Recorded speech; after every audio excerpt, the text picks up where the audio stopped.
Hello, welcome back to the woods and welcome back to Bushcraft Gear Top Tips number 6. Hello, welcome back to the channel. Welcome back to, as I said, another Bushcraft Gear Top Tips. Now this one, well, later this week in the UK we go into lockdown for another 4 weeks. Not so good, but we can use this time hopefully to do a few positive things, ready for when we get back out in the woods again once this is all over. And what I want to look at this time is this: a length of paracord, or whatever cord you like, but why we carry it, why it's important, and why on mine I've also got this. So in with our regular bushcraft kit that we carry, it's always an idea to carry a length of cord. Most people recommend about 20 feet, and I've got 7 meters here, which, yeah, 20-ish feet. I've chosen to use the cheapo paracord type stuff. It could be anything though. It could be genuine 550, it could be a braided nylon cord, or it could be your tarred bank line that you guys over in the States use quite a lot. The important thing is you've got this length of cord here that you can use for a whole multitude of different purposes. It could be you need extra cord for tying your shelter out. It could be that you need a washing line for hanging stuff up to dry. It has a million and one different uses. It could even be that your shoelaces break, you might have to cut a chunk of this off, or you might have to start that all-important emergency fire using your bow drill, and for that you're going to need a bit of cord. So my length of cord tends to get used most often underneath my tarp, and particularly in the winter months where I don't particularly want anything touching the ground. Instead I run a line underneath my tarp just above my hammock, or if I'm not using a hammock, just up above my head, and it's there so that things aren't rested on the ground. I can put stuff up off the wet ground and up out of the way. And there it is, all ready to go, suspended just below my tarp, and it's there so that I can hang stuff on. So whether it's something like a light that I can use for illuminating the inside of my my tarp at night, or whether I want to hang stuff up to dry, so in the morning when I get up and I want to air my sleeping bag, I can hang it out over here. That line is there ready to go.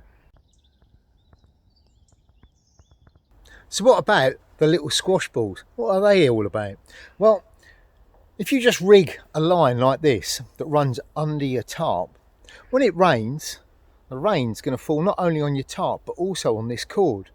And what it will do, wherever you've suspended something, so if I've suspended my light inside, or perhaps I'm drying out socks, or I've got a book hanging up, or any of those good things, because it creates a low point, the water will run down the line and it will start to drip, and the water is dripping this time inside your tarp. And that's where the little squash balls come. And all I've done with these is I've cut it in half so that I've got 2 halves. And I've spiked a hole and I've threaded the little piece of cord through those holes, and I have one just inside the outer edge of my tarp, and that helps to stop the water coming in. So here you go, here's my suspension line all set up, and when I'm in here, all the stuff that I don't want to get wet or perhaps I want to dry out is hanging safely up here. So I've got my book, I've got my little light ready for when it gets dark, I've got my work gloves drying out, they got wet earlier on, and I got my seal skins that I had to chuck on, again, all drying out. And if it does rain, well, the rain will run down as far as where the little half squash balls are, but that's as far as it goes. It will then run and drip down, but that will be not in the centre of my tarp, it will be out there on the edges and well away from me and my gear.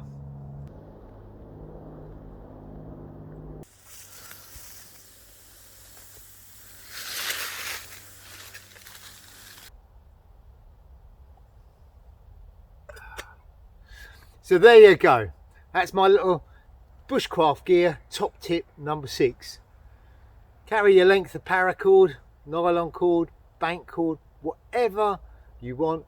A good 20 feet of it, but also have that little half a squash ball, one on either end, cut on there. It doesn't weigh anything, and it saves you getting your kit damp when you're inside your basher and the weather's terrible outside.